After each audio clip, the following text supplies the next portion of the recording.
मदरसों पर बैन लगना चाहिए, क्योंकि योगी सरकार के पास, इन लोगों के पास कोई एजेंडा तो होता नहीं है, सिर्फ मुसलमान ही इनका एजेंडा। इनको नज़र आता है कि मुसलमान के ही नाम पे हम भारत का उद्धार कर सकते हैं, हम धर्म की पॉलिटिक्स पे ही कर सकते हैं। आपके इन्होंने मदरसों को टारगेट करा था कि मदरसों को बैन लगना चाहिए, मदरसों को ख़त्म कर देना चाहिए, और हाई कोर्ट ने पूरा साथ उत्तर प्रदेश की सरकार का दिया था।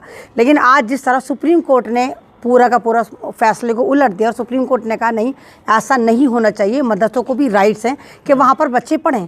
सवाल तो ये भी उठता है कि अगर किसी मुल्क में मदरसे चल रहे हैं या कोई शिशु मंदिर चल रहा है जो आरएसएस द्वारा संचालित होता है, और शिशु मंदिर में तो टोटल नफरत मुसलमानों के ख़िलाफ़, मार धाड़, मुल्ला हिजाबी, मुल्ला नमाजी, यही सिखाया जाता है।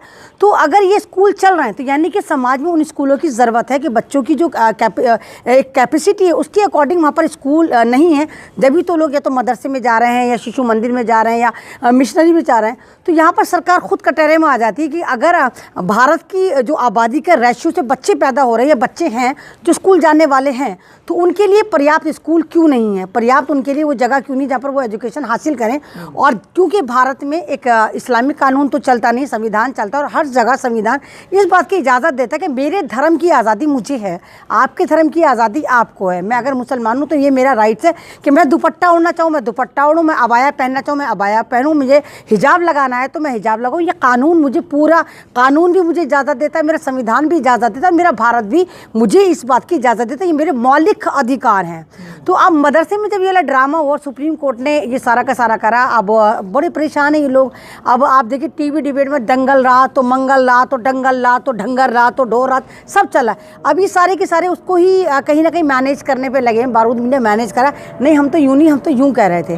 तो ये बहुत अच्छा डिसीज़न है कि क्योंकि मदरसों में भी आप देखिए कि मदरसों में बेशक, क्योंकि हम भी बहुत सारे मदरसों में जाते हैं, अल्हम्दुलिल्लाह हमने भी बहुत सारे मदरसों से हमारा रहता है कि आना जाना रहता है, कुछ थोड़ी बहुत जितनी लोगों की मदद होती है या वहाँ से कुछ सीख कर ही आते हैं। तो हमने जाकर देखा कि वहाँ पर किस तरह तालीम दिलाई जाती है और किस तरह बच्चों को एक तो दीनी तालीम दिला रहे हैं, आप दुनियावी तालीम भी सिखा रहे हैं। आप एक उन बच्चों को, गरीब बच्चे जो अच्छे स्कूलों तक नहीं पहुँच पाते, जो बच्चे कुछ बन नहीं पाते, उन लोगों के लिए मदरसे के दरवाजे खुले होते हैं। दिल्ली में कितने मदरसे ऐसे जहाँ बिहार के बच्चे तो बंगाल के बच्चे तो उत्तर प्रदेश के बच्चे पढ़ने आते हैं, फ्री ऑफ कॉस्ट पढ़ते हैं। तो वहाँ पर इस्लामिक तालीम के अलावा उनको दुनियावी तालीम भी दी जाती है। अब सुप्रीम कोर्ट ने जो कहा है, सुप्रीम कोर्ट ने जो एक फैसला दिया, सुप्रीम कोर्ट ने ये कहा है कि जैसे मदरसों में पहले ही होता था मौलिम होता था, अदीब कामिल, अदीब माहिर होता था, तो वो इक्विवेलेंट कहलाता था ग्रेजुएशन के।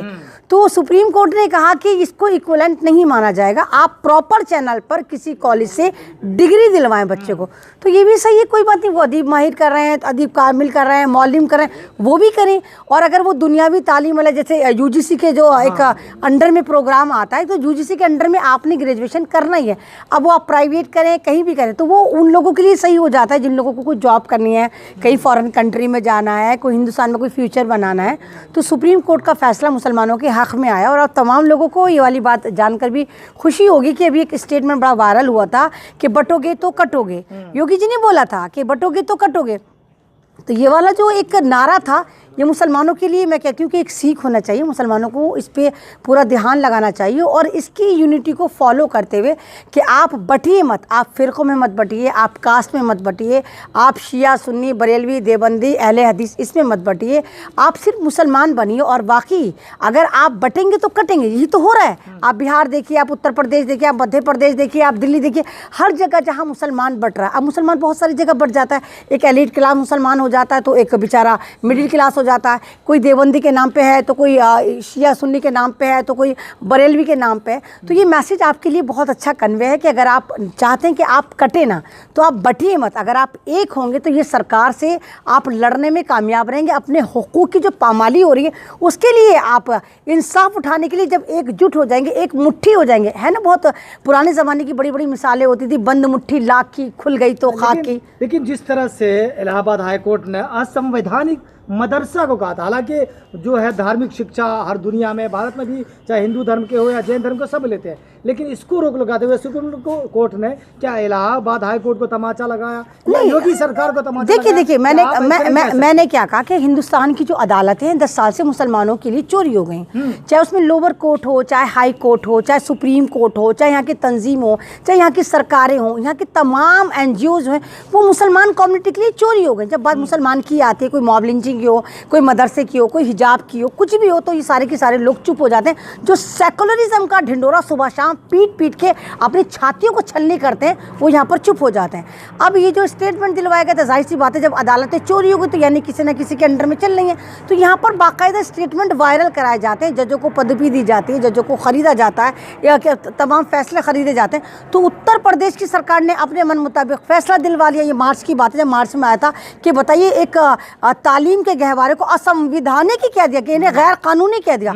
और अब जब सुप्रीम कोर्ट ने कहा, तो अब आप ये बताइए कि अब हाई कोर्ट की जो इज्जत है, उसकी जो एक एतबार है, उसका जो किरदार है, क्या वो हिंदुस्तान के लोगों की नज़र में बुलंद तरीन रहेगा? वो तो कहेंगे अरे हाई कोर्ट तो ऐसे ही फैसला दे देता, सुप्रीम कोर्ट सही फैसला देता है। तो यहाँ तो हाई कोर्ट ने अपनी गरिमा के साथ सौदा करा, उसके साथ खिलवाड़ करा।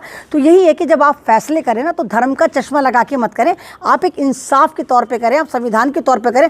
और आप ये देखिए, जो नफरतें हैं, ये जो भारत की मुसलमानों के प्रति नफरत है, ये कनाडा तक पहुंच गई हैं। आज भारत में मुसलमान सेफ नहीं है, नरसंहार हो रहा है, बेचारा बाइक पे जा रहा, नाम पूछा तो गोली मार दी, बेचारा कोई बुरखे में औरत देखी तो गोली मार दी, ये सारे ड्रामे चले हैं।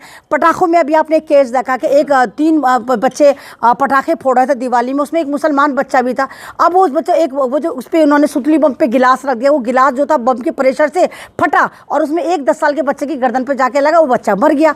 अब वहाँ पर भी उन्होंने नहीं, मुसलमान ने कत्ल करा है। तो ये जो चीज़ें ना, आप धर्म को भी कहीं ना कहीं एक तरह के मुसलमान के एंगल में फिट कर दे, तो इसका जो खमियाजा है आज इंटरनेशनल प्लेटफॉर्म पे हम लोग उसका खमियाजा अदा करें। आप कनाडा को देखिए, कनाडा में जहाँ सबसे ज़्यादा हिंदुस्तानी यानी भारतीय पाए जाते हैं, वहाँ मंदिर पे जाने पे बैन लग गया। तो ये नफरतें कहाँ से? जब आपने यहाँ बीज डाला ना, तो फसल वहाँ तैयार हो रही है। जब आप यहाँ पर नफरत फैलाएंगे, तो आप ये कनाडा में हो रहा है, आप देखिए ऑस्ट्रेलिया में हो रहा है, लंदन में हो रहा है, ब्रिटेन में हो रहा है, हर जगह ये जो भक्त हैं वहाँ पर जाकर पिट रहे हैं। लेकिन वहाँ पर जो वो लोग हैं, वो कौन लोग हैं? तो एलीट क्लास लोग हैं, जो कुछ करने गए हैं, कुछ पढ़ने गए। तो इन गोबर भक्तों की वजह से वहाँ का मेरा हिंदू भाई बहुत ज़्यादा परेशान है। जी, एक सवाल है कि भाजपा सरकार आने के बाद, चाहे उत्तर प्रदेश में हो, असम में हो, मदरसा टारगेट है, मस्जिद टारगेट है, मज़ार टारगेट है, तो ये सरकार को सिर्फ मुसलमान ही टारगेट क्यों दिखता है? देखिए, मैंने पहले भी आप लोगों के चैनल से बोला कि फासीवाद का एक रूल है, या तो आप मुल्क को डेवलप करें, आप किसी भी मुल्क को साथ लेकर चलें, वहाँ की कम्युनिटीज़ को, वहाँ के किसान को, वहाँ के जवान को, वहाँ की महिलाओं को, वहाँ के बच्चों को, पूरी की स्ट्रैटेजी ऐसे प्लान करें कि जिससे आप पूरे देश का भला कर रहे हैं। अदरवाइज अगर आप भला नहीं कर पा रहे, लगातार आप बेमानियाँ कर रहे हैं, घोटाला कर रहे हैं, और आप एक कैपिटलिज्म को जनरेट कर रहे हैं, आप कुछ लोगों को, चुनिंदा लोगों को अमीर करे जा रहे हैं, तो फिर आपको एक परमानेंट दुश्मन बनाना पड़ता है, जिससे पूरा देश जो है उस दुश्मन को देखता रहे। तो सन 2014 के बाद जिस दुश्मन को पैदा करा गया, उस दुश्मन का नाम है मुसलमान। यानी मुसलमानों को दिखाया गया मुसलमान जिहादी है, तो मुसलमान पाकिस्तानी है, तो मुसलमान मुल्लों ने ये कर दिया, मुल्लों ने ये कर दिया, मुसलमानों ने ये कर दिया। मतलब पूरे भारत में एक तरह का नैरेटिव चलाया गया। और उसके लिए जो सबसे ज़्यादा एक खतरनाक रोल प्ले करा, वो करा बारूद मीडिया ने, जो बारूद भी लेकर बैठा है, माचिस की तिल्ली भी लेकर बैठा है, एजेंडे भी लेकर बैठा है, उल्टे सीधे नैरेटिव चलाता है, और उसके बाद सॉरी भी नहीं बोलता। आपने देखा ना बहराइच में क्या हाल करा था, कि किस तरह वो जो एक दहशतगर्द चढ़ा था मस्जिद के ऊपर, उसको इन्होंने कैसा हीरो बनाकर पेश करता, इसी मीडिया ने, कि चाकू मार दिए तो करंट लगाए तो ये करे। लेकिन उन मीडिया प्लेटफॉर्म पर कोई भी कार्रवाई नहीं हुई। तो अब ये जो फांसीवाद का जो एक दुश्मन पैदा कराएगी, मुसलमान को पैदा कराएगी, ताकि देश के भोले भाले उन लोगों को जिनके घर में टीवी है, अब वहाँ पर, अब गाँव है, गाँव देहात में आप जाइए, वहाँ पर मोबाइल नहीं होता, वो डेटा नहीं जानते, लेकिन वो टीवी जानते हैं, वो जानते हैं कि दूरदर्शन क्या है, वो जानते हैं कि आज तक क्या है, वो जानते हैं कि जी क्या है, वहाँ डिश पे आता है। तो वो जब सुबह शाम मुसलमानों के खिलाफ नफरत देखते हैं, तो मुसलमानों को प्रति उनके दिल में एक गुस्सा आता, अच्छा ये मूल्य, और वहाँ दिखाई दे कि मुसलमान तो देश पर कब्जा कर लेंगे। अरे कैसे कर लेंगे? 80% लोगों पे 20% कैसे काबिज आ जाएंगे? देखिए मुसलमानों की आबादी लगातार घट रही है, लेकिन स्ट्रीम चैनल ये दिखा रहा है कि नहीं, 30 साल बाद, 40 साल बाद ये इस्लामिक कंट्री हो जाएगा, मुसलमान यहाँ पर हमला कर लेंगे।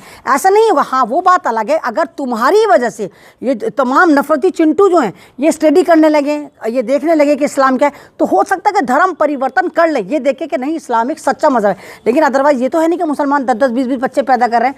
तो ये तमाम चीज़ें जो देश को बर्बाद करेंगी, देश को कमज़ोर करेंगी, देश का नाम पूरी दुनिया में ख़राब कर रही हैं।